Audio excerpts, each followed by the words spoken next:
Hello, dear UPSC aspirants. I'm Akriti Kanchi, your mentor from PrepIS, and I'm trying to help you read newspaper in UPSC relevant manner. So what is speciality of this video is that we just don't finish it in smaller time from front page till the very last page.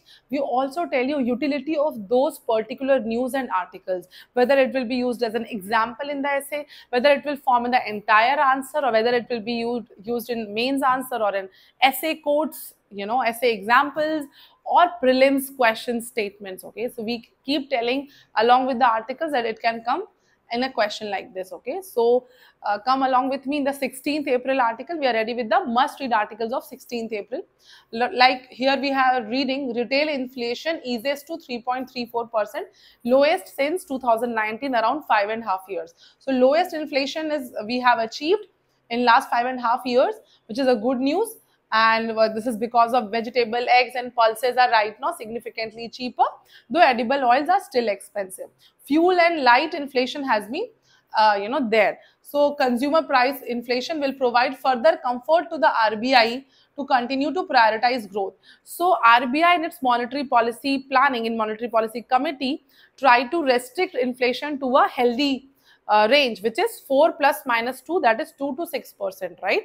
So when that is in the nicer range, they reduce the repo rate to promote the growth in the economy, right? So how inflation and repo rate in the monetary policy planning is related, you should know. Okay, so now, so since the inflation has been contained and is to a decent range, so it can lead to accommodative stance with the terminal repo rate can reach up till 5% or 5.25%, which is currently right now 6%. Okay, and it will reduce the interest percentage of loans from RBI to bank and then bank to us. It will pass on to us also. Let's move to the next article. As Supreme Court flays Allahabad High Court for insensitive remarks. This is about GS paper 2, judiciary's functioning and how their judiciary's verdict has a huge impact on societal functioning also. Okay, so recently Allahabad's High Courts, some judgments have been very insensitive to women or minors. So earlier there was a case of Justice Ram Manohar where they groping and breaking the pajama string was not considered, rape. And again they said that the judge of the same court said that the survivor invited trouble and was responsible for the same. Supreme Court completely state this arguments of that and scolded them and said, what is happening in this high court? One has to be very careful with these cases which are so sensitive. So it reprimanded Allahabad High Court that they should talk sensitively in such sensitive cases. Okay, so this is not right, and they have stayed the High Court order and called it totally insensitive, inhuman and unknown to the tenets of law. Okay, let's move to the next article.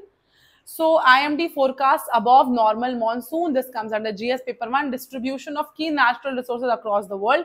Indian monsoon is the deflection of southeast trade winds. Okay, the permanent southeast trade winds move to the low pressure zone of when it is heated, the Indian subcontinent is heated, the low pressure zone attracts the southeast trade winds and it becomes southwest monsoon. So southwest monsoon is affected by several factors, right? Like right now, why we are predicting a normal monsoon, because they are thinking there will be an absence of El Nino and there will be associated with the warming of central equatorial Pacific. Okay, that is the major cause for optimism. It is also, the Indian monsoon is also connected with Eurasian snow cover. So this can come in a prelim statement that Indian monsoon can be affected by following factors. Choose which of the factors are right. So this El Nino, absence of El Nino is also a factor. Eurasian snow cover is also a factor. Okay, so Eurasian snow cover has a 33% correlation with good monsoon, but the exact causes can't be always known. That's how dynamic forecast systems are. So you should know if these factors come, don't discard it that Eurasian snow cover has no relation with monsoon. It has. Last article of the front page. Mahayuti government in Maharashtra cuts aid of 8 lakh Ladki Bahin beneficiaries. Now this comes under GS paper 2, welfare schemes for vulnerable section by the state Maharashtra. So these are type of universal basis income, right? Similar type of scheme were given to farmers. So there was a scheme launched by Mukhya Mantri Majhi Ladki Bahin Yojana, in which they are giving 1500 rupees to women. But some of those women are beneficiaries of Namo Shetkari Maha Samman Nidhi scheme benefits who are already receiving 1000 monthly aid. So those who are already receiving 1000 rupees from Namo Shetkari Maha Samman Nidhi, they'll only be given 500 rupees more. Okay, so they cannot get the sum of both the schemes. That's what the article is about. Let's move to the next article. So we have read this about this article, Supreme Court's historic verdict, where it has given a time limit in which government has to give assent, withhold, or reserve it for precedent, and Supreme Court has given time limits for it, from 1 month to 3 months. Okay, that is what 3 days back also there was a very good editorial on that, and again an editorial is on the same article, a proclamation of democracy in legislative process. It comes under GS paper 2, constitution and federal issues, judiciary versus legislature issue is that. Okay, so governor, when it is passing the bill, is being part of the legislature of the state. Okay, and judiciary is intervening in it because governor's duty was not being fulfilled properly.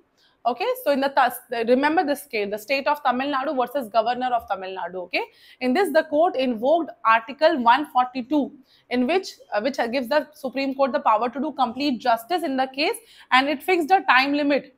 Okay, for the government's time limit to give the assent to the bills passed by the state legislature.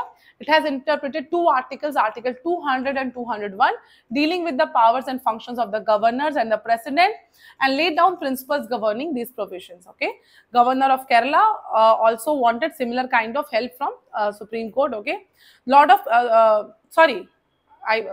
of Kerala has criticized the Supreme Court's verdict, and it has said that the court has overstepped into the domain of Parliament and exceeded its authority by subjecting even the President of India to judicial review. So according to Governor of Kerala, the Supreme Court's action is breaching the separation of power between legislature and judiciary, but this is open to interpretation. Okay, some people will take that judiciary has done the right thing, and some people will call it overreach. Okay, so you have to give right arguments on both the side in your mains answer. Okay, so this writer is in favor that court has done the right thing.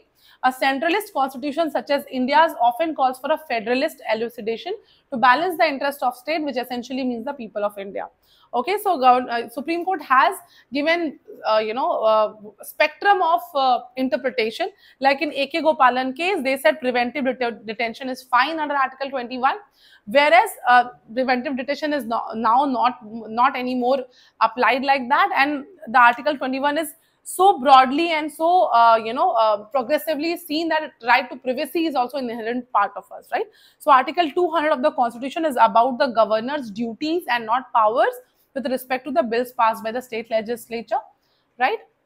So this is there was certain deficit in the Constitution according to the writer, and that's why the Supreme Court had to give a time limit. Okay, so this realization has made and this judgment has relied on the Sarkaria Commission report 1988, which said that non-conformity of a state bill to the policy of the union government is not always a safe ground for withholding presidential assent from it.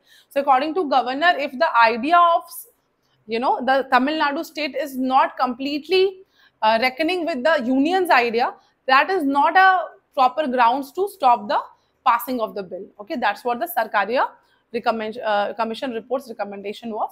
So this is what the recent Supreme Court case is. Okay, let's move to the next article. Now this article is about energy infrastructure.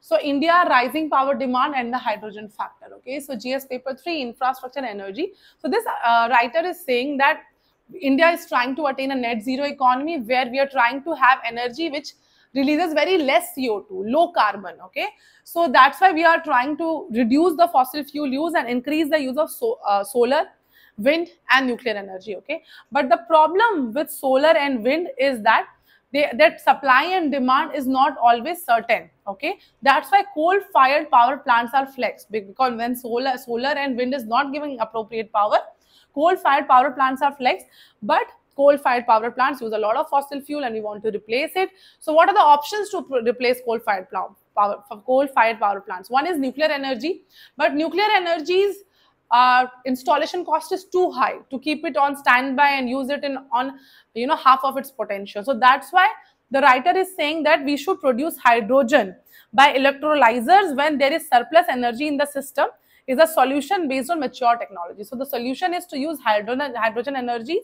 One can connect electrolyzers and electricity storage devices to the grid and operate them to shape the demand. Okay, and the writer is also talking about how India is encouraging nuclear energy, and he's also saying along with nuclear energy we should encourage hydro energy. Okay, so NPCIL, Nuclear Power Corporation of India, has announced an ambitious program to set up several 700 megawatt pressurized heavy water reactors. Okay, and this Bharat small reactors are also announced in this year's budget.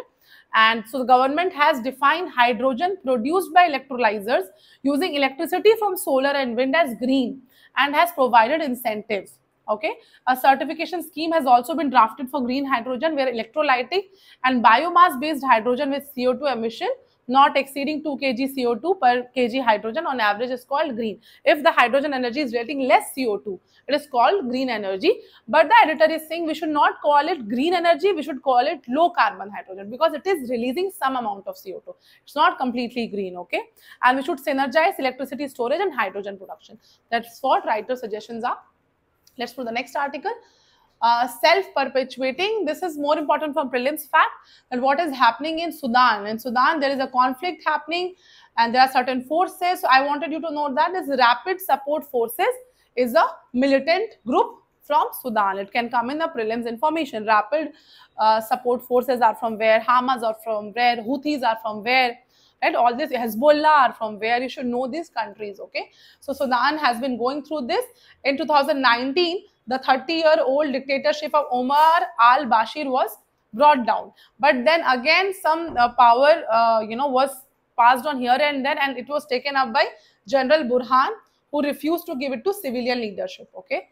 So this is the issue happening, and so this is an example from essay. If you do not pass power to civilian leadership properly, and when the military is in the power, the situation won't that be good for the peace and economy of the country. So that good example. Let's move the next, not good example, but an example for your essay. Let's move the next article. The approach to regulating AI in India. This comes under GS paper 2, government policies and interventions for development in various sectors. Right. So the writer is saying that only few countries or regions have so far introduced laws to regulate AI. China has brought a law, European Union has brought a law, Canada, Korea, Peru, and the US. All those US laws has been taken back. Okay, so several countries like UK, Japan, Brazil are awaiting approval for their bills. Okay, some countries bring a policy or strategy document which outlines the country's intentions, plans, budgets, and roadmap. What India is doing, India has a mission. They are more focusing on mission, a government mission designed to support the development and adoption of AI. The Niti Aayog document titled, the Niti Aayog document of 2018, National Strategy for Artificial Intelligence from 2018 had comprehensive and strong in its suggestions, remains a recommendation, but it does not have formal or legal backing. That's the problem. Indian AI mission has also been launched with 7 pillars, right? But still, it doesn't have that kind of backing. The advisory group of experts is currently working to develop recommendation for governance frameworks that could be suitable for India. Right, so these things they are saying India already has experienced several instances of violence and social harm, largely fueled by AI generated or deep fake content. Okay, so the writer is saying that India should also learn from different countries, like US is having a more decentralized approach, China is having a personal information protection law. So India should take insights from 85 AI policies worldwide, suggest key areas that should be addressed in the official document and can be included in India's vision for AI. Okay, let's move to the next article. This article is very important. Why are women missing from the factory floors? So when there will be issues surrounding, question comes around women's empowerment or an essay about women, do mention how women's role is still limited, especially in manufacturing, and they are completing the higher education lesser than men. Okay, so this comes under GS paper 1, role of women in manufacturing, can be used in essay. can be used in GS paper 2 and everything. Okay, so women in India are mostly concentrated in the informal sector. Informal sector is not good. It gives less benefits, lesser income, low paying, poor standard of working. Okay, so one of the drivers of Viksit Bharat will be manufacturing. Without manufacturing, no country can grow, right? And one of the pillars of Viksit Bharat is Nari, but women are missing from the manufacturing. Okay, the share of women in India's formal manufacturing has reduced from 2015 to 2022. Okay, and of all the women working in manufacturing, Tamil Nadu alone takes the share of 41%. So all the other states are having very, very poor percentage of women working in manufacturing. Okay, so compared to other developing countries like Bangladesh, Vietnam, India lags behind. Okay. And within the formal sector, tobacco is the only industry where more women than men are employed. Okay, in informal tobacco industry, more than 90% are women. So informal sector have a lot of issues, low paying, poor standard of living. Okay, so how this can be improved? Okay, so firstly, upskilling women. Upskilling women is important to is imperative to improve both participation and productivity. Women need to complete the higher education, which could improve their chances of being employed in manufacturing and higher level jobs. And immediate need for greater sectoral diversification. Okay, so we need to make work environments more safe for women, like Tamil Nadu's great example. You should Thosi scheme. In Tamil Nadu's Thosi scheme, they are building working women's hostel. Okay, and this kind of intervention can be brought by other states also to face these challenges. Let's move to the next article. We have already read about this. Are births, deaths being properly registered? We have read it in the front page. Okay, where Registrar General of India brought out the problems that a lot of public and private hospitals are not registering births in the right manner. This can come as a prelims fact also. Also, GS paper 2 statutory body, since Registrar General of India is a statutory body which works under the Union Home Ministry. Okay, should know that. So, Registrar General of India is a statutory body under Registrar of Birth and Death Act 1969, RBD Act 1969, and there is a civil registration system controlled by RGI. Government hospitals have been entrusted with the responsibility of functioning as registrar. Okay, this act, RBD Act, empowers the RGI to take steps to coordinate and unify activities, and so that there is coordination with the state governments on how to register birth and deaths. Okay, so effective October 1, 2023, digital birth certificates became the single and only document to prove the date of birth for various services such as admission to educational institutions, government jobs, marriage registrations. Okay, and it will be used, this data will be used to update the National Population Register, which was being talked about during the Citizenship Amendment Act. So it will be used in National Population Register, ration cards, property registration, electoral rolls. The National Population Registers first collected in 2010 and updated in 2015 through door-to-door, has database of 119 crore residents. Prelims question can come about National Population Register also. Okay, so National Population Register is the first step to creation of National Register of Citizens as per the Citizenship Act 1955.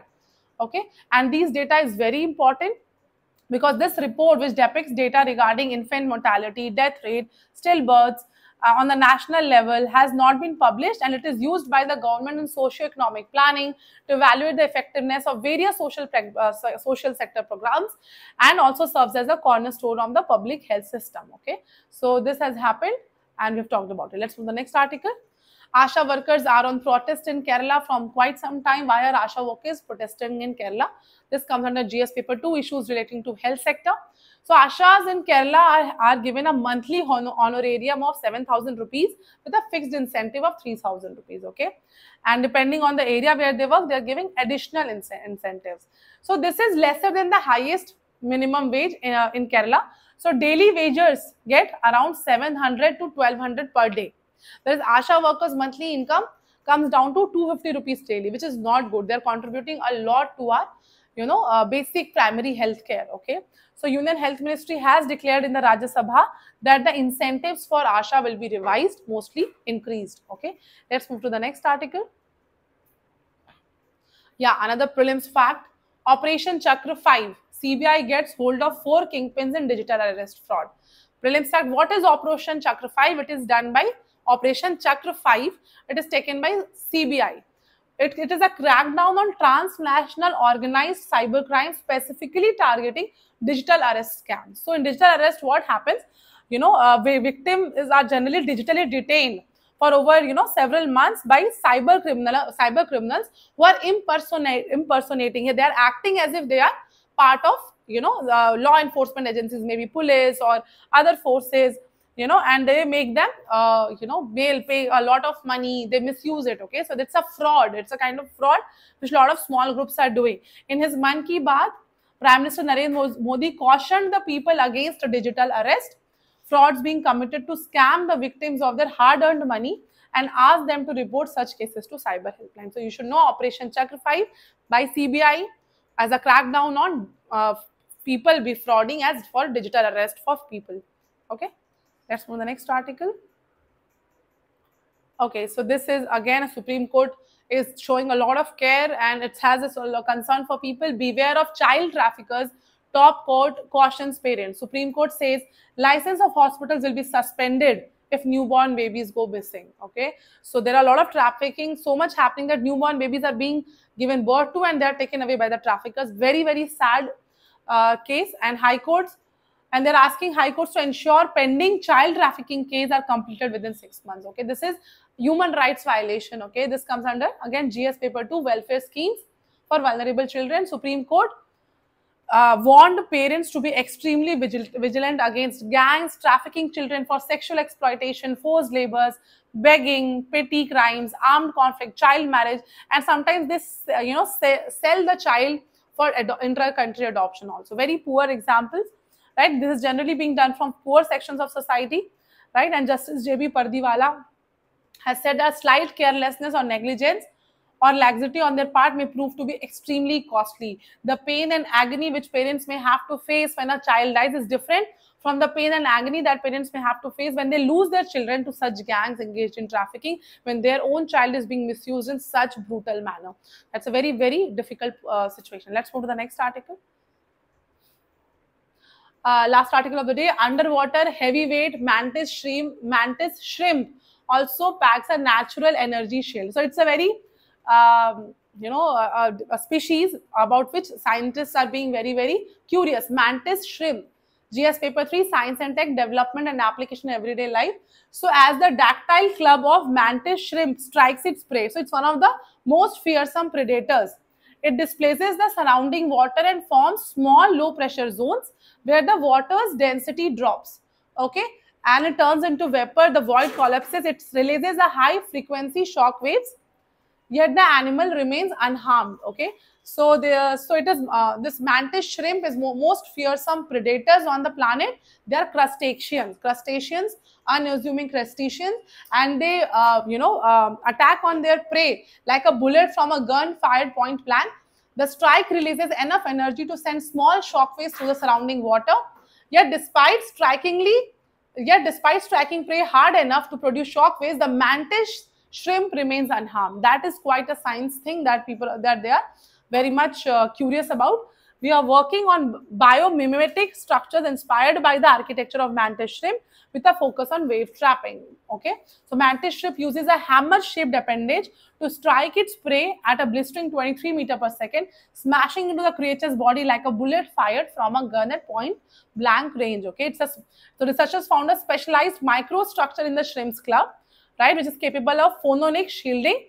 It is to blunt the flow of acoustic waves and thus weaken recoil. Okay, scientists believe that materials that could guide the flow of energy could only be created in the lab, but these are called metamaterials. Okay, but nature always had metamaterials. That is nature is always ahead of humans' science. That is what is also proven by this article. That's it for 16th April. Thank you.